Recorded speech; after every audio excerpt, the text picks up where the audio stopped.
இன்றைக்கும் கர்த்தர் நம்மோடு கூட அவர் பேசும்படிக்கு நம் கண்களை மூடி நம்ம ஜெபிப்போமா.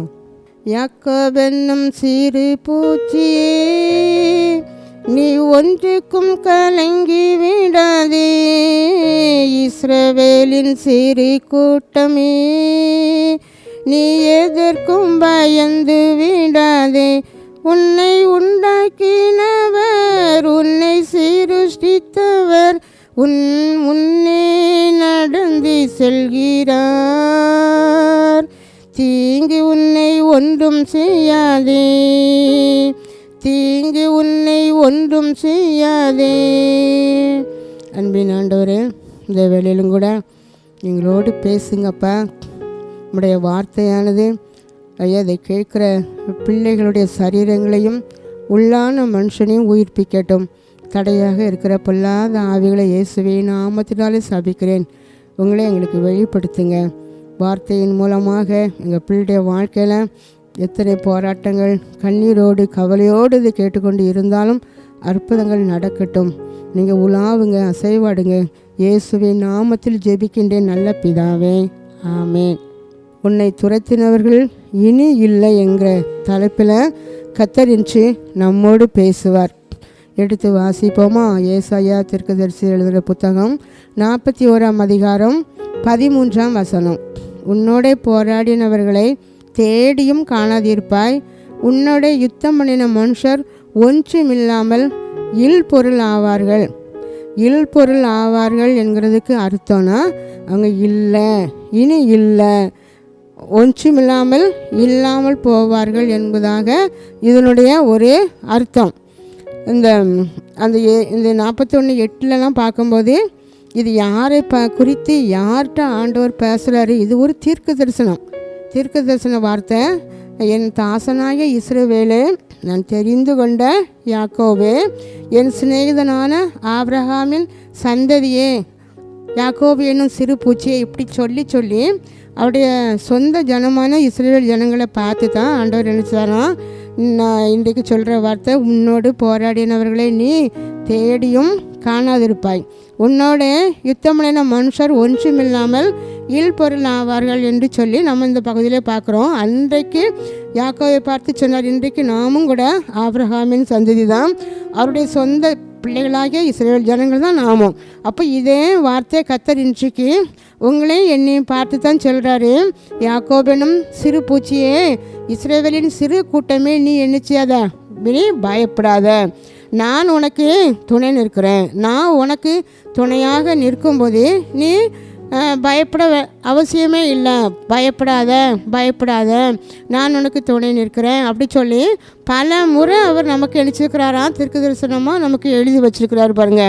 அது மட்டும் இல்லை, ஏன்னா நீ என்னால் தெரிந்து கொள்ளப்பட்டவன், நீ என்னால் அழைக்கப்பட்டவர்.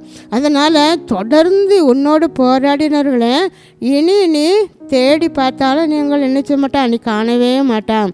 அதாவது உன்னை போராடுவாங்க, உன்னை துரத்திக்கிட்டே வருவாங்க. அப்போ உங்களோட யுத்தம் பண்ணிடுறவர்கள் ஏராளமான பேர் இருக்கலாம்.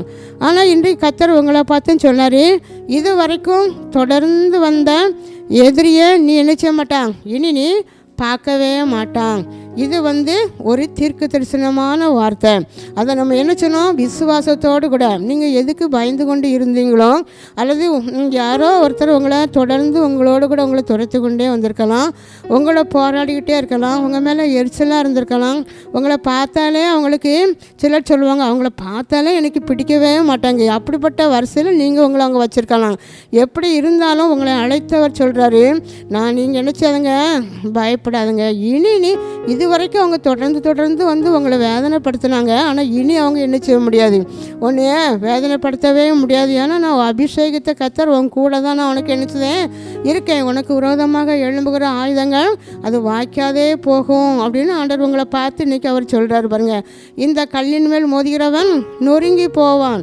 அப்போ நீங்கள் இது வரைக்கும் யாரை வச்சு நீங்கள் கண்ணீர் வடிச்சிட்டு இருந்தீங்க, யாரை வச்சு நீங்கள் பயந்து கொண்டே நீங்கள் இருந்தீங்க. ஆனால் ஆண்டவர் இன்னைக்கு திட்டம் தெள்ளமும் தெளிவுமாக உங்களை பார்த்து தான் சொல்கிறாரு, யாக்கோபின் சிறு பூச்சியே, நீ என்ன செய்யாத, நான் சிறுவன், நான் சிறுமையானவன், நான் எளிமையானவன், எனக்கு கேட்க யாருமே இல்லை அப்படி சொல்லி நீங்கள் என்ன செய்யக்கூடாது, நீங்கள் பயப்படக்கூடாது. நான் உனக்கு துணையாக இருக்கிறேன். அவங்கள நீ இனி தேடி பார்த்தாலும் கூட நீ காண முடியாது அப்படின்னு ஆண்டவர் உங்களை பார்த்து சொல்கிறாரு பாருங்க. அப்போது நம்ம வேத புத்தகத்திலும் கூட யாரெல்லாம் துரத்தப்பட்டாங்க, அவங்க வாழ்க்கையில் துரத்தினவங்க இல்லாமல் போனாங்க, அதை வச்சு நம்ம இன்றைக்கி நம்ம பார்க்க போகிறோம். முதலாவது யாக்கோபை நம்ம எடுத்துக்கொள்வோம். யாக்கோவுடைய வாழ்க்கையை அதை நம்ம தியானித்து பார்க்கும்போது அந்த யாக்கோவனுடைய வாழ்க்கையில் முதலாவது அவங்க அம்மா அப்பா விட்டு அவங்க தூர தேசத்துக்கு நினச்சிதாங்க தனியாக புறப்பட்டு போனதாக நமக்கு தெரியும், அப்படி தானே? அப்போ முதலாவது அவங்க போகும்போது அம்மா அப்பாவை விட்டு அவங்க மாமா இருக்கிற லாபான் இருக்கிற தேசத்திற்கு ஓடி போனார் என்று பார்க்குறோம். அப்போ தனிமையாக போனார், வெறுங்கையாக போனார். இப்போ 20 வருஷம் கழித்து மாமா வீட்டை விட்டுட்டு இப்போ எங்கே வராரு, அம்மா அப்பா இருக்கிற தேசத்துக்கு திரும்பி வராரு. இப்போ அவங்க வரும்போது போனது போல் இப்போ வரலை.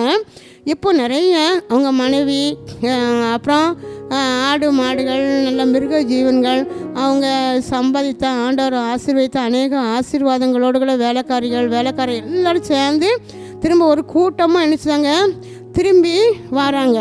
இங்கே நம்ம இந்த பகுதியை வாசித்து பார்க்கும்போது ஆதியாகமம் 31ஆம் அதிகாரம் 22ஆம் வசனத்தில் யாக்கோபு ஓடி போனது 3ஆம் நாளிலே லாபானுக்கு அறிவிக்கப்பட்டது. இந்த யாக்கோபு எங்கே ஓடி போனார்? முதல்ல அவங்க அப்பா அம்மா தேசத்தை விட்டு மாமா வீட்டுக்கு ஓடி வந்தார். இப்போ மாமா வீட்டை விட்டு எங்கே ஓடி போகிறாரு? அம்மா அப்பா இருக்கிற தேசத்துக்கு ஓடி போகிறாரு. இவங்க அந்த மாமா வீட்டில் இல்லாத சமயம் பார்த்து இந்த யாக்கோபு எல்லாரையும் கூட்டிக் கொண்டு என்ன செஞ்சிட்டாங்க, தான் சொந்த தேசத்துக்கு வராங்க. புறப்பட்டு வந்து இப்போ உள்ள பிரயாணம் மாதிரி அந்த காலத்தில் கிடையாது. அங்கே அப்போ எந்த பஸ் வசதியோ எதுவுமே இல்லை. அவங்க கால்நடையாக நடந்து அங்கங்கே வனாந்திரத்தை தங்கி கூடாரம் போட்டு அதில் தங்கி அப்படி தான் அவங்க நினச்சாங்க. பல நாட்கள் கஷ்டப்பட்டு அவங்க பிரயாணத்தை மேற்கொள்ளுவாங்க. அப்படி அவர் பிரயாணத்தை மேற்கொண்டு வரும்போது 3 நாள் பிரயாணப்பட்ட பிறகு தான் இந்த செய்தி அவங்க மாமா லாபானுக்கு சொல்கிறாங்க. அவங்க யாக்கோபு பிள்ளைகளெல்லாம் கூட்டிகிட்டு உங்கள் மருமகன் என்ன செய்யாச்சு, இவங்க சொந்த தேசத்துக்கு உங்கள்கிட்ட சொல்லாமல் கொள்ளாமல் என்ன செஞ்சுட்டாங்க, போயிட்டாங்க அப்படி சொன்ன உடனே அந்த லாபானுக்கு ரொம்ப கோபம் வந்து எப்படியாவது நான் விடவே மாட்டேன் அப்படி சொல்லி அவங்க சகோதரியும் துணைக்கு கூட்டிக்கிட்டு பின்தொடர்ந்து வந்ததாக நம்ம பார்க்குறோம். 7 நாள் அவர் அலைந்து திரிந்த பிறகு தான் அந்த லாபான் இருக்கிறத அவங்க என்னச்சது கண்டுபிடிக்க முடிஞ்சது. அவங்க கண்டுபிடிக்க வந்து பின்தொடர்ந்து வந்து அந்த யாக்கோபு எங்கே இருக்காரோ அந்த இடத்துல வந்து இந்த லாபானும் கூடாரம் போட்டு எப்படியாலும் என்ன செய்யணும், இவங்கள நம்ம தொந்தரவு பண்ணணும் அப்படின்னு சொல்லிட்டு அவர் ட்ரை பண்ணுறாரு பாருங்க. 32:38 பார்க்கும்போது அவர் கேட்டு அந்த லாபானை பிடிச்சாச்சு. அந்த யாக்கோவிட்ட போய் ஏன் இப்படி வந்தீங்க, என்கிட்ட ஏன் சொல்லாமல் வந்தீங்க அப்படிலாம் சொல்லி கேட்ட உடனே தான் அவர் ரொம்ப எனக்கு வந்து உங்களுக்கு பொல்லாப்புசு, எனக்கு வல்லமை உண்டு, ஆனால் நீங்கள் ஆராதிக்கிற தேவன் உங்கள் தகப்பனுடைய தேவன் தான் சொன்னார். அந்த யாக்கோபுக்கு நீ என்ன செய்யக்கூடாது, தீங்கே செய்யக்கூடாது, நன்மை தான் நினச்சாலும் செய்யணும்னு சொல்லி எச்சரிச்சிட்டாரு. அதனால தான் எனக்கு உங்களுக்கு பொல்லாப்பு செய்யறதுக்கு வல்லமை இருந்தும் ஆண்டவருக்கு பயந்து நான் உங்களுக்கு என்ன செய்யலை, எந்த தீங்குமே நான் செய்ய முடியலை அப்படி சொல்லி அந்த யாக்கோபிட்ட சொல்கிறாரு. அப்போ அந்த யாக்கோபு ரொம்ப கோபம் வருது பாருங்க. அவர் என்ன சொன்னான்னா 20 வருஷ காலம் நான் நினச்சதேன். இந்த 32-38 நீங்கள் வாசித்து பார்த்தீங்கன்னா நான் 20 வருஷ காலமாக உங்கள் கூட தான் இருந்தேன். அப்போ கூட இருக்கும்போது நீங்கள் அவர் 1 மகளை திருமணம் பண்ணுவதற்காக 7 வருஷம், அப்புறம் 2 மகளை திருமணம் பண்ணுவதற்காக 14 வருஷம், மீதி 6 வருஷம் உங்கள் மந்தைக்காக நான் என்னச்சுதேன். நான் ரொம்ப பாடுபட்டேன், உழைச்சேன். பகலில் ஏதாவது திருட்டு போன ஆடையும் இரவில் திருட்டு போன ஆட்டையும் நீங்கள் என்ன செய்கிறீங்க, என் கையிலேருந்தே நீங்கள் அதுக்குள்ளே பலனை நீங்கள் வாங்கிக்கிட்டீங்க. அது மட்டும் இல்லை, இரவில் குளிர், பகலில் வெயில், அந்த நித்திரையே என் கண்ணுக்கு ரொம்ப தூரமாக இருந்து அவ்வளோ பிரயாசப்பட்டு உழைச்சியும் நீங்கள் என் சம்பளத்தை என்னச்சுதீங்க 10 முறை என்னச்சுதீங்க மாற்றி என்னைய பாடாப்படுத்துறீங்க. ஆனால் இப்போ நான் இனிமேல் என் தகப்பன் வீட்டுக்கு வந்து அங்கேயாவது ஆசீர்வாதமாக இருந்து விடக்கூடாது என்று சொல்லி, ஆசீர்வாதமான வாழ்க்கையை நான் வாழக்கூடாது அப்படி சொல்லி நீங்கள் பின்தொடர்ந்து வந்திருக்கீங்க. 20 வருஷமும் நான் நிம்மதியாகவே அங்கே இல்லை. உங்கள் தேசத்தில் நான் நினைச்சல, நான் சந்தோஷமாகவே இல்லை. நீ அந்த பாடுபடுத்துறீங்க. இப்போவும் நீங்கள் நினச்சக்கூட ஆசீர்வாதமாக இருக்கக்கூடாதுன்னு சொல்லி துரத்தி கொண்டே நீங்கள் வாரீங்களே அப்படி சொல்லி அவர் சொல்கிறார், இது வரைக்கும் நான் உழைச்சது போதாதா, இது வரைக்கும் நான் உங்களுக்காக நான் பாடுபட்டது போதாதா அப்படி சொல்லி இந்த யாக்கோபு ரொம்ப வேதனைப்பட்டார் பாருங்க. அருமையானவர்களை, இன்றைக்கும் கூட நீங்களும் உங்களுடைய ஆவிக்குரிய வாழ்க்கையில் எவ்வளோதான் நான் ஜெபித்தாலும், என் ஜெபத்திற்கு எனக்கு நினச்சேன், என் ஜெபத்தை கர்த்தர் கேட்கல, அதுக்குரிய பலன் எனக்கு இல்லை. ஆலயம் ஆராதனைக்கு தவறாமல் நான் கலந்து கொள்கிறேன், ஆனால் எந்த ஒரு ஆசீர்வாதமும் எனக்கு இல்லை.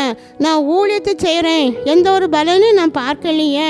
அப்படி துன்பத்தை தான் நான் பார்க்குறேன், வேதனையை தான் நான் பார்க்குறேன், கண்ணீரை தான் நான் பார்க்குறேன் அப்படி சொல்லி ஏதோ ஒரு ஆவி எனக்கு விரோதமாக, என் குடும்பத்துக்கு விரோதமாக துரத்தி கொண்டே வருகிறது. அந்த லாபானுடைய ஆவி அன்றைக்கு யாக்கோபுடைய ஆசீர்வாதத்தை அந்த யாக்கோபு பெற்றுக்கொள்ளக்கூடாது என்பதற்காக துரத்தி கொண்டே வந்தது போல, இன்றைக்கும் கூட உங்கள் வாழ்க்கையில் உங்கள் பிள்ளைகளுக்கு விரோதமாக, உங்களுக்கு விரோதமாக, உங்கள் தொழிலுக்கு விரோதமாக அந்த லாபானுடைய ஆவிகள் உங்களை துரத்தி கொண்டே வந்திருக்கலாம். எனக்கு எந்த ஆசீர்வாதமும் இல்லையே என்று சொல்லி நீங்கள் வேதனையோடு இருக்கலாம். உங்கள் பொருளாதாரத்தில் உங்களை என்ன செய்யலாம், அந்த லாபானுடைய ஆவி உங்களை துரத்தி கொண்டே வருது. உங்கள் குடும்பத்துக்கு விரோதமாக, கையின் பிரயாசத்துக்கு விரோதமாக அந்த லாபானுடைய ஆவிகள் துரத்தி கொண்டே வந்ததுனால நீங்கள் சந்தோஷமாக இருக்க முடியல. உங்கள் பிஸ்னஸில் ஒரு முன்னேற்றம் இல்லை. அதனால் ஆண்டவர் சொல்கிறார், இன்னைக்கு அப்படிப்பட்ட அந்த லாபானுடைய ஆவிக்கு ஒரு முற்றுப்புள்ளி வைக்கிறேன். கரந்தட்டி கர்த்தருக்கு நன்றி சொல்லுவோமா? ஹல்லேலூயா. அந்த லாபானுடைய ஆவி இனி உங்கள் வாழ்க்கையில் என்ன செய்ய முடியாது, எந்த ஒரு ஆசீர்வாதத்துக்கும் தடையாக இருக்க முடியாது அப்படி சொல்லி ஆண்டவர் இன்னைக்கு உங்களை பார்த்து சொல்கிறேன். நீங்கள் நிறைய வேதனோடு இருக்கலாம், நான் எவ்வளோ உழைச்சேன், பாடுபட்டேன், ஆமாம் நான் ஆசீர்வாதமாக இல்லையே, என் பிள்ளைகள் ஆசீர்வாதமாக இருக்கலையே அப்படி சொல்லி என் கண்கள் அதுக்கு எதிர்மாறாக தான் பார்க்கறது என்று சொல்லி நீங்கள் வேதனையோடு இருக்கிற உங்களை பார்த்து தான் ஆண்டவர் சொல்லாரு, இன்றைக்கி நீங்கள் என்ன செய்யணும், உங்களுக்கு விரோதமாக உங்களை துரத்தி கொண்டே வருகிறது.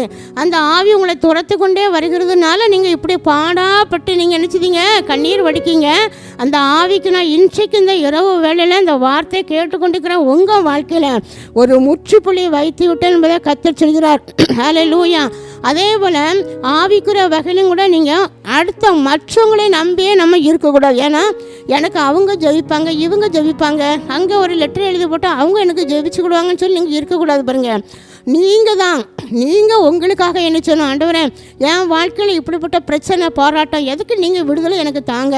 ஆமாம், சொந்த பிள்ளைகள் அப்பாட்ட ஏதாவது வேணும்னா அவங்க தான் நினச்சிவாங்க, அப்பாட்ட போய் நினச்சிவாங்க கேட்பாங்க, எனக்கு தாங்க. அதை தான் அப்பா விரும்புவாங்க. இன்னொரு வீட்டு பிள்ளைகிட்ட போய் சொல்லி எங்கள் அப்பாட்ட போய் சொல்லுன்னு அவங்க அப்பாவுக்கு எவ்வளோ கோபம் வரும். அதே போல் தான் ஆண்டவரும் பாருங்கள், அவருடைய சொந்த பிள்ளையாக நம்மளை வைத்திருக்கிறாரு.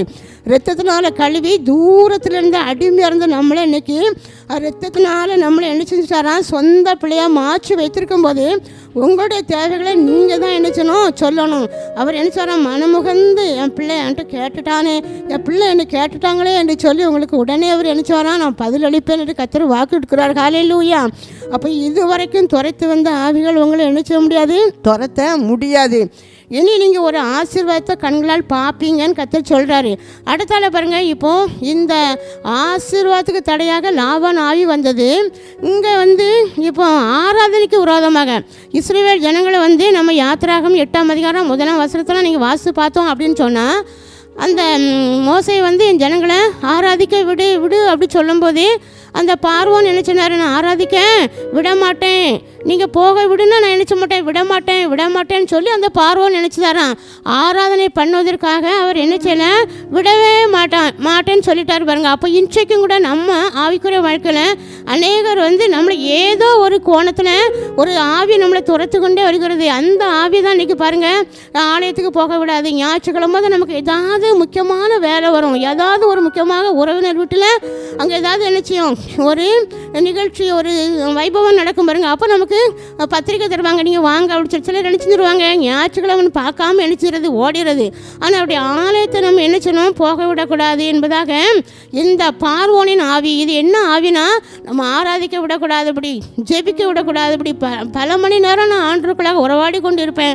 ஆனால் இப்போ முடியவே இல்லையே, நான் ரொம்ப ஆசைப்படுறேன் ஆனால் முடியலை. ஏன்னா அந்த பார்வோனின் ஆவி உங்களை என்ன செய்யுது, உங்களை துரத்தி கொண்டே வருகிறது. ஆண்டவருக்கு ஆராதனை செய்ய முடியாதபடி, ஆண்டவரோட பேச முடியாதபடி, துதிக்க முடியாதபடி, வேதத்தை தியானிக்க முடியாதபடி இந்த பார்வோனின் ஆவிகள் உங்களை என்ன செய்து பின்தொடர்ந்து வருகிறது. அப்போ நீங்களும் கூட இன்னைக்கு ஆண்டு சொல்கிறேன், அந்த ஆவியை நினைச்சுவேன் உங்கள்கிட்ட இருந்துன்னா அவங்கள நான் ஆவியை துரத்துவதற்காக நான் உங்களுக்கு இன்றைக்கி நினச்சேன் இறங்கி வந்து நின்று கொண்டு இருக்கிறேன்னு கர்த்தர் உங்களை பார்த்தேன்னு சொல்கிறாரு பாருங்கள். அதே போல் சிலர் ஆலயத்துக்கு போயிடுவாங்க, ஆனால் ஆராதிக்க முடியாது, அவங்கள பிரசங்கத்தை கேட்க முடியாது, அப்படியே தூங்கிக்கிட்டே இருப்பாங்க பாருங்கள், அல்லது யார்கிட்டாவது பேசிக்கிட்டே இருப்பாங்க. இது ஒரு பார்வோனின் ஆவி. ஏன்னா முழு பயத்தோடு கூட என்ன சொன்னோம், ஆண்டோடைய ஆலயத்தில் முழு இருதயத்தோடு அவரை என்ன சொன்னோம், ஆவியான தேவனை ஆவியோடு கூட நம்ம அவரை என்ன செய்யணும், தொழுது கொள்ளணும். அப்படி தொழுது கொள்ள விடாதபடிக்கு நம்மளை பக்கத்தில் பேச வச்சு, அல்லது நம்ம சிந்தனை எங்கேயோ கற்பனை பண்ணிகிட்டே இருக்கணும். அதெல்லாம் வீட்டை நினச்சிட்டு இப்படி ஏதாவது உங்கள் சிந்தனையை அக்கம் பக்கம் தெரிய வைப்பது இது இந்த பார்வோனின் ஆவிதான். அப்போ ஆலயத்துக்கு போகணும், கர்த்தர் என்னோடு பேசினாருங்கிற ஒரு நிச்சயத்தோடு நம்ம வர விடாதபடி அப்படி நம்ம ஏனோ தானே என்று போக வைக்கிறதும் வந்து அதுதான் அந்த பார்வோனின் ஆவிதான். அப்போ நம்ம ஆலயத்தில் இப்போ தாகத்தோடு ஆண்டவரே இன்னைக்கு என் கூட நீங்கள் பேசுங்க, என் கூட பேசுங்க அப்படி சொல்லி அந்த வார்த்தையை கேட்க கேட்க நம்ம எம்மா ஒரு சிஷ்யர்களுக்கு இருதயம் கொழுந்து விட்டு எரிந்தது போல் நம்ம இருதயம் கொழுந்து விட்டு எரியக்கூடாதபடிக்கு, ஆவியில் பலன் கொள்ளாதபடிக்கு, அதாவது இந்த ஆராதனை நம்ம அனுபவிக்க கூடாதபடி, பிரசனத்தை உணரக்கூடாதபடிக்கு இந்த பார்வோனின் ஆவியை நம்மளை நினைச்சு துரத்தி கொண்டே வருகிறது. அருமையினால அதையும் உணர்ந்து ஆண்டவரே இன்றைக்கு நான் நினைச்சேனோ, நான் ஆலயத்தில் வந்து நான் நினைச்சேன்னு ஒரு பயபக்தியோடு அமர்ந்து உங்கள் தரிசனத்தை நான் பார்ப்பேன். ஏசாயா தரிசனம் பார்த்தது போல் அந்த தரிசன கண்களால் நான் பார்த்துட்டு ஆலயத்தை விட்டு வெளியே வரணும் அப்படி சொல்ல ஒரு தீர்மானத்தோடு நீங்கள் என்ன சொன்னோம், ஆலயத்துக்கு நீங்கள் போக வேண்டும். அப்போ இங்கே அந்த பார்வோனின் ஆவிகள் ஆராதிக்க விட முடியாது இப்படி தடை பண்ணுகிற பொல்லாத பார்வோனின் ஆவிகளை கர்த்தர் இன்னைக்கு நினைச்சு தரான், நான் அதை முற்றுப்புள்ளி வைக்கிறேன் அப்படி சொல்லி உங்களுக்கு வாக்கு கொடுக்குறார். கரந்தட்டு நன்றி சொல்லுவோமா? ஹல்லேலூயா, ஹல்லேலூயா. அதே போல் அந்த இஸ்ரேல் ஜனங்கள் எங்கே கானான் தேசத்துக்குள்ளே போய் சந்தோஷமாக அதை அனுபவிச்சிருவாங்க அப்படின்னு சொல்லி அந்த பார்வோன் அவங்கள கானான் தேசத்துக்கு புறப்படுறதுக்கு அனுமதித்தாலும் பின்தொடர்ந்து வந்ததாக பார்க்குறோம். யாத்திராகம் 14:8 பார்க்கும்போது பின்தொடர்ந்து போகிறார், துரத்திக்கிட்டே போகிறாரு பாருங்க. இவங்க சந்தோஷமாக இருந்துடக்கூடாது, ஆசீர்வாதமாக இருந்துடக்கூடாது அப்படி சொல்லி, அதனால தான் ஆண்டவர் சொல்கிறாரு அந்த அந்த 14:13 நம்ம யாத்திராகம் 14:13 இன்றைக்கு நீங்கள் காண்கிற எகிப்தியரை இனி என்றைக்கு நீங்கள் என்ன செய்ய மாட்டீங்க, காணவே மாட்டீங்க. அப்போ உங்களோடு போராடினவர்களை, உங்களை துரத்தி கொண்டு வந்தவர்களை இனி நீங்கள் என்ன செய்ய மாட்டீங்க, காண மாட்டீங்க. இனி அவங்க இல்லை. இந்த யுத்தம் கர்த்தருடையது, கர்த்தர் உங்களுக்கு யுத்தம் பண்ணுவார், நீங்கள் சும்மா இருப்பீர்கள் அப்படி சொல்லுதான் 14:14 நம்ம இங்கே நினச்சதும் வாசித்து பார்க்குறோம். அதே போல் ஆண்டவனுக்கு உங்களே பார்த்து தான் இந்த இஸ்ரேல் ஜனங்கள் சொன்னாங்க, அந்த செங்கடலில் அந்த பார்வோன் சேனைகள் பின்தொடர்ந்து வரும்போது அவங்க என்ன செய்யாங்க, முறுமுறுத்தாங்க பாருங்க, மோசையை பார்த்து முறுமுறுக்கிறாங்க. அப்போ நம்ம வாழ்க்கையிலும் கூட இன்றைக்கி அநேக காரியங்களை பார்த்து நம்ம முறுமுறுக்கிறோம். அந்த முறுமுறுப்பு கர்த்தருக்கு என்னச்சது ஒரு அருவருப்பான ஒரு காரியம் பாருங்க. அப்போ இன்றைக்கு ஆண்டவரே, நான் இனி என் வாழ்க்கையில் ஏதோ ஒரு சின்ன பிரச்சனை போராட்டம் வந்துச்சுன்னா நான் முறுமுறுக்கவே மாட்டேன்ப்பா அப்படி ஒரு தீர்மானம் நம்ம என்ன சொல்லணும், எடுக்கணும். அந்த மோசை ஜனங்களை பார்த்தவங்க முறுமுறுத்ததுனால ஆண்டவரும் ரொம்ப வேதனைப்பட்டார், மோசையும் ரொம்ப கஷ்டப்பட்டார் என்பதாக பார்க்குறோம். அப்போ நம்ம முறுமுறுப்புங்கிறது நம்ம வாழ்க்கையில் நினைச்சக்கூடாது, வரக்கூடாது. ஏதோ ஒரு கோணத்தில் இன்றைக்கி நமக்கு விரோதமாக அநேக பார்வோன் ஆவிகள் நினைச்சது எழும்பி நம்மளை நினைச்சு துக்கப்படுத்தி கொண்டே இருக்கிறது. அப்போ இன்னைக்கு அந்த பார்வோன் ஆவி இனி எங்களை விட்டு என்ன செய்யக்கூடாது, அது என்ன காணக்கூடாதபடிக்கு செய்வேன்னு சொன்னீங்கப்பா, உங்களுக்கு நன்றி என்று சொல்லி கர்த்தரை நம்ம என்ன சொன்னோம், நம்ம துதித்து மகிமைப்படுத்தணும். இன்று கண்ட எகிப்தியனே என்றுமே இனி காண்பதில்லை, இஸ்ரவேலை காக்கும் தேவன் உறங்கவில்லை தூங்கவில்லை, இஸ்ரவேலை காக்கும் தேவன் உறங்கவில்லை தூங்கவில்லை. பாருங்கள், இன்று கண்ட எகிப்தியனை இனி நீங்கள் காண்பதில்லை. உங்களை கவனிக்கிற ஆண்டவர் அவர் தூங்கவும் இல்லை உறங்கவும் இல்லாதபடி உங்களை நான் கவனிக்கிறேன் அப்படின்னு சொல்லி ஆண்டவர் உங்களை பார்த்து தான் சொல்கிறாரு பாருங்கள். அப்போ முதலாக நம்ம என்ன பார்த்தோம், லாபானுடைய ஆசீர்வாதத்துக்கு விரோதமாக துரத்தி கொண்டு வந்த லாபான்கள் இனி இல்லை. ஆராதனைக்கு விரோதமாக நமக்கு துரத்தி கொண்டு வந்த பார்வோன் ஆவிகள் இனி இல்லை. மூன்றாவதாக நம்ம ஒரு காரியத்தை பார்க்குறோம். அபிஷேகத்திற்கு விரோதமாக எழும்பி நின்ற துரத்தி வந்த சவுலை நீங்கள் என்ன செய்ய மாட்டீங்க, காண்பது இல்லை என்று கர்த்தர் உங்களோடு கூட அவர் பேசிக்கொண்டு இருக்கிறார். 1 சாமுவேல் 26ஆம் அதிகாரம் 1-2 நம்ம வாசித்து பார்க்கும்போது அங்கே ஒரு காரியம் சொல்லப்பட்டிருக்கிறது. அங்கே தாவீது அபிஷேகம் பண்ணப்பட்ட உடனே இந்த சவுலுக்கு தாவீது மேலே ரொம்ப ஒரு பொறாமை வந்துச்சு. எப்படி ஆயிலும் கூட என்ன செய்யக்கூடாது, இந்த அரண்மனையில் அவர் வாழக்கூடாது, இந்த சிங்காசனத்தில் அவர் அமரக்கூடாது, இந்த அரியணையில் அவர் ஏறக்கூடாது, ஜனங்களும் ஆளுகை செய்யக்கூடாது.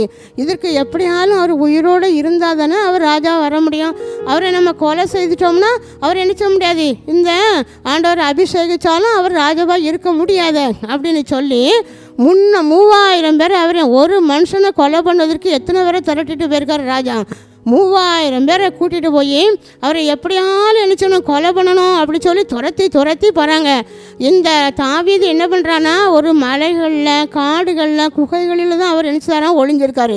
அப்போவும் அங்கங்கே சில மலைகளில் ஊரில் ஒளிஞ்சிருக்கும் போது அங்குள்ளவங்க இந்த சவுல் ராஜா கிட்ட சொல்லி கொடுத்துருந்தாங்க, இந்த தாவீது இங்கே தான் இருக்கிறார் அப்படி சொல்லி. அதை கேட்டு சவுலோடு கூட 3000 பேரும் போகும்போது திரும்ப தாவீது வேறு இடத்துக்கு என்ன செய்யணும், தப்பி ஓடணும். இதே வேலை தான் அவர் விரட்டிக்கிட்டே போறாருங்க.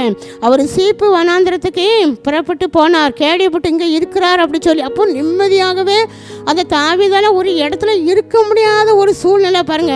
நம்ம வேதத்தில் கூட பார்க்குறோம், அவர் சிங்காசனத்திலிருந்து அவர் வெளியே ஓடும்போதெல்லாம் அவர் மகன் ஒரு தடவை விரட்டும் போது அவர் சிங்காசனத்தில் ஓடும்போது காலில் செருப்பு இல்லாமல் ஓடி போனார் என்பதாக பார்க்குறோம். அப்படி அவரை சந்தோஷத்தை கெடுக்கிற ஆவி அவரை நினச்சி துரத்துக்கிட்டே போதுச்சு. அப்போ இங்கே அந்த சிங்காசனத்துக்கு விரோதமாக, அரண்மனைக்கு விரோதமாக, தாவீதின் ஆசீர்வாதத்துக்கு விரோதமாக அன்றைக்கு சவுல் துரத்தி கொண்டே போனது போல இன்றைக்கு உங்கள் வாழ்க்கையில் ஏதோ ஒரு ஆசீர்வாதத்துக்கு நீங்கள் வந்துவிடக்கூடாது. ஒரு உயர்ந்த ஒரு மேன்மையான இடத்துல உங்களை அனுபவிக்கக்கூடாது என்று சொல்லி உங்கள் வளர்ச்சியை பார்த்து அந்த சவுல் ஆவி உங்களை துரத்தி கொண்டே வருகிறது. நீங்களும் கர்த்தரால் அபிஷேகம் பண்ணப்பட்டவர்கள் தான். ஆமாம், அபிஷேகத்தை நீங்கள் மறந்து போகக்கூடாது. அந்த அபிஷேகத்தை எவ்வளோதான் அபிஷேகம் பெற்றாலும் நினைக்கிறேன் ஒன்றுமில்லாமல் ஒரு அணைந்து போன ஒரு ஆவி போல ஒரு இருட்டான ஒரு இருளுக்குள்ள தான் நான் இருக்கிறேன்னு அநேகர் சொல்லுதை நான் கேட்டிருக்கிறேன். ஆனால் இன்றைக்கு ஆண்டவர் சொல்கிறாரு, உங்கள் அபிஷேகம் அது வெறுமையான அபிஷேகம் இல்லை. உங்களுக்கு தந்திருக்கிற ஒரு அபிஷேகம் சாதாரண அபிஷேகம் கிடையாது. அது ஒரு ராஜரிக ஒரு அபிஷேகம். உங்களை கொண்டு நான் அநேகருக்கு நினைச்சுவேன், நான் பயன்படுத்துவேன். அந்த தாவீதை அந்த சவுல் நினைத்தது போல இல்லை. அந்த தாவீதை எந்த நோக்கத்தோடு அபிஷேகம் பண்ணினாரோ அவரை ராஜாவாக மாற்றுவதற்காக, அவரை ஒரு அரியணையில் இருந்து அவரை ஆளுகை செய்வதற்காக தான் கர்த்தர் அன்றைக்கு தாவீதை அபிஷேகம் பண்ணினார். அருமையான இன்றைக்கும் கூட உங்களை அபிஷேகம் பண்ணினது ஒரு திட்டம் உண்டு. என்னத்துக்காக உங்களை அபிஷேகம் பண்ணினார் என்பது அவருக்கு தெரியும் பாருங்க. அப்போ இன்றைக்கு நீங்களும் கூட ஐயோ நான் அபிஷேகம் பண்ணப்பட்டால் எனக்கு ஒன்றுமில்லாமல் இருக்கிறேனே என்று சொல்லி நீங்கள் வேதனையோடு இருக்கலாம். உங்கள் அபிஷேகத்தை நீங்கள் அதை பயன்படுத்தி விடக்கூடாத படிக்கு இந்த சவுலின் ஆவி உங்களை எப்படியாலும் என்ன செய்யணும், கொஞ்சம் போடணும். சரீரத்தில் அநேக பலவீனம், சரீரத்தில் வியாதி, குடும்பத்தில் பிரச்சனைகள், கடன் பிரச்சனைகள், இப்படிலாம் உங்களை கொண்டு வந்து உங்கள் நீங்கள் பெற்ற இப்படிப்பட்ட காரியத்தை பார்த்து அபிஷேகத்தை நீங்கள் என்ன செஞ்சிருந்தீங்க, அதை நினச்சி கூட பார்க்க முடியாதபடி அதை என்ன செய்யுங்க, மறந்து போயிருந்தீங்க. ஆனால் ஆண்டவர் சொல்கிறாரு, உன்னை நான் அபிஷேகத்தோடு நான் தான் உன்னை நான் என்னச்சுவேன், அநேகருக்கு என்னச்சுவேன் நான் பயன்படுத்தேன் என்று கர்த்தர் உங்களை பார்த்து தான் அவர் நினச்சாரான் சொல்கிறார். அப்போ அன்றைக்கு அந்த யாக்கோபை துரத்தி கொண்டான். யாக்கோபுடைய ஆசீர்வாதத்துக்கு விரோதமாக துரத்தி கொண்டு வந்தால் லாபான் ஆவி இனிமேல் என்ன சொல்ல இல்லை. உங்கள் வாழ்க்கையிலும் கூட விதமாக அநேக பொருளாதார ஆசீர்வாதங்கள்லாம் தடை பண்ணுகிற ஊழியத்தில் உயரக்கூடாதபடி, உங்கள் பிள்ளைகள் வளரக்கூடாதபடி இருக்கிற தடைகள் இருக்கிற லாபான் ஆவிகளை இனி நீங்கள் என்ன செய்ய மாட்டீங்க, காணவே மாட்டீங்க. தேடியும் அதை என்ன செய்ய முடியாது, நீங்கள் காண மாட்டீங்கன்னு கர்த்தர் உங்களை பார்த்து சொல்கிறார். அதே போல் ஆராதிக்க விடாதபடி, பார்வோன் ஆவிகள் நீங்கள் பாட முடியாதபடி, ஆலயத்தில் ஜெபிக்க முடியாதபடி, உங்கள் குடும்ப ஜெபம் பண்ண விடாதபடி, குடும்பத்துக்குள்ளே குடும்பமாக ஆராதிக்க போக விடாதபடி. அது மட்டும் இல்லை, நல்ல ரட்சிக்கப்பட்ட குடும்பம் அப்படின்னு சொல்லுவோம். கணவனும் ரட்சிக்கப்பட்டவர் தான், மனைவியும் ரட்சிக்கப்பட்ட நல்ல குடும்பம். ஆனால் அங்கே தான் என்னது ஒரே சண்டை. அதெல்லாம் கொண்டு வரது யார், பார்வோன் ஆவிகள் பாருங்கள். நல்ல சொல்கிறாங்க, ஒரு நாள் நான் குடும்பம் தான் பண்ணுறேன், அடுத்த நாள் பண்ண முடியல. ஏன்னா அந்த பார்வோன் ஆவிகள் அங்கே என்னச்சது, ஒருவருக்கு ஒரு சண்டை என்னச்சிருது, அங்கே தூண்டி விட சண்டை பண்ண வைக்கும்போது அந்த ஜெபம் என்னச்சது இல்லாமல் போயிடுது. அதனால் நீங்கள் அந்த இதெல்லாம் கொண்டு வரது அந்த பார்வோன் ஆவிகள் என்பது நீங்கள் உணர்ந்து என்ன சொன்ன, ஆண்டவரே இந்த பார்வோன் ஆவி இனி எங்களை இது வரைக்கும் துரத்தி கொண்டு வந்துச்சு பாருங்க, இது வரைக்கும் உங்களை துரத்தி கொண்டு வந்த பார்வோன் ஆவியை நீங்கள் இனி தேடி என்ன செய்ய முடியாது, இனி நீங்கள் காண மாட்டீங்கன்னு கர்த்தர் உங்களை பார்த்து தான் அவர் நினச்சாராம், அவர் சொல்கிறேன்னு சொல்கிறாரு பாருங்க. அப்போ லாபான் ஆவியின்மை என்னச்சல, நீங்கள் எங்கே போனாலும் தீங்கு செய்யணும்ட்டு ஓடி வந்த லாபான் ஆவியை நீங்கள் இனிமேல் தேடியும் கண்டுபிடிக்க முடியாது.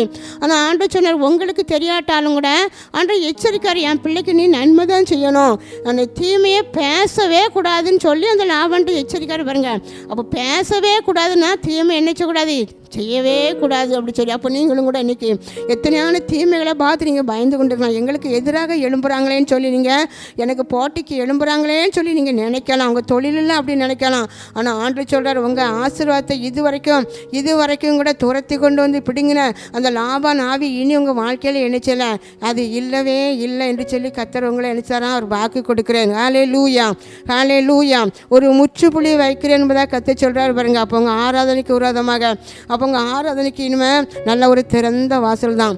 எங்கே போனாலும் நான் எஞ்சுவேன், ஆண்டவருக்காக ஓடுவேன், உழைப்பேங்கிற ஒரு தீர்மானத்துக்குள்ளே கர்த்தர் உங்களை வைத்திருக்கிறாரு. உங்கள் அபிஷேகத்துக்கு விரோதமாக ஒருவரும் நினைச்ச முடியாது, ட்ரை பண்ண முடியாது.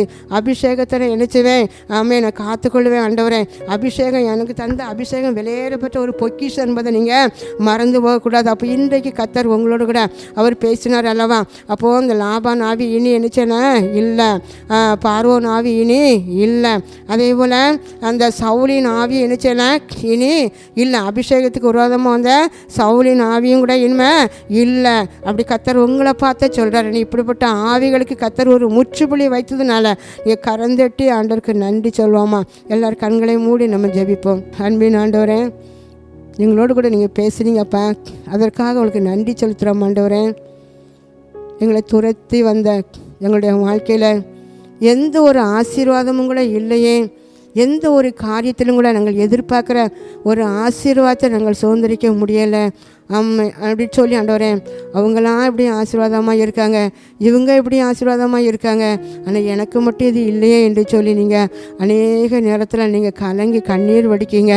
உங்களை துன்புறுத்தி உங்களை துரத்தி வந்த அந்த லாபான் ஆவியை இனி கர்த்தர் சொல்கிறார், நான் உன்னை விட்டு என்னச்சுவேன், நீக்கி போடுவேன். அந்த லாபான் ஆவி இனி உன் வாழ்க்கையில் கிரியை செய்யக்கூடாதபடிக்கு, உங்கள் பிள்ளைகளோட வாழ்க்கையில் கிரியை செய்யக்கூடாதபடிக்கு, உங்கள் குடும்ப வாழ்க்கையில் அந்த லாபான் ஆவியை கிரியை செய்யக்கூடாதபடிக்கு, உங்கள் தொழிலில் கிரியை செய்யக்கூடாதபடிக்கு, அவங்க ஊழியத்தில் கிரியை செய்யக்கூடாத படிக்கு அந்த லாபானின் ஆவியை நான் முற்றுப்புள்ளி வைத்து அதை அழித்து போட்டேன் என்று கர்த்தர் உங்களை பார்த்தேன்னு சொல்கிறாரு. ஹல்லேலூயா. எல்லாரும் கர்த்தருக்கு நன்றி சொல்லுவோமா. ஆண்டவரே, என் வாழ்க்கையில் இதுவரைக்கும் என்னை துரத்தி வந்து நான் ஓடி எதுவுமே நான் அனுபவிக்கலையே ஆண்டவரே, கண்ணீரும் போராட்டமும் பிரச்சனை தான் எனக்கு அதிகமாக இருந்தது என்று சொன்ன வேதனையோடு இருக்கிற உங்களை பார்த்து தான் ஆண்டு சொல்கிறாரு, அன்பு மகனே, அன்பு மகளே, நான் உனக்கு விரோதமாக துரத்தி வந்த அத்தனை லாபான் ஆவிகளை அழித்து போட்டேன் என்று கர்த்தர் இந்த இரவில் உங்களை பார்த்து கர்த்தர் சொல்கிறார். அது மட்டுமல்ல, ஆண்டவரை ஆராதிக்க முடியலை, ஆண்டவரை சேவிக்க முடியலை, என் குடும்பமாக ஆலயத்துக்கு போக முடியலை, என் குடும்ப ஜெபம் பண்ண முடியலை, நான் விடுதலையோடு ஆராதிக்கணும், விடுதலையோடு கர்த்தரோடு உறவாடணும், வேதத்தை வாசித்து தியானிக்கணும் ஆசைப்படுறேன், ஆலயத்துக்கு போகணும்னு மிகுந்த ஆசைப்படுறேன், ஆனால் ஆலயத்தில் போய் ஆராதிக்க முடியலை, ஆலயத்தில் போய் எனக்கு தூக்கம்தான் வருது அப்படி சொல்லி நீங்கள் கலங்கி நிற்கிங்க.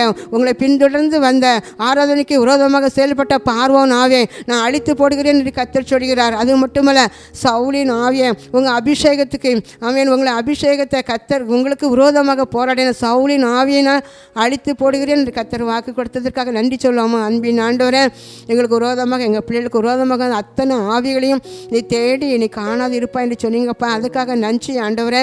உன்னோடு போராடினவர்களை தேடியும் காணாதிருப்பா, இல்பொருள் ஆவார்கள் என்பதாக சொன்ன இந்த வார்த்தைக்கு நன்றி. நாங்கள் எங்கே பார்த்தாலும் அவர்களை காண மாட்டோம் என்று சொல்லி வாக்கு கொடுத்ததற்காக நன்றி. எங்கள் பிள்ளை குடும்பங்களையும் அத்தனையும் உங்களுடைய கரத்திலே ஒப்பு கொடுக்கிறேன்.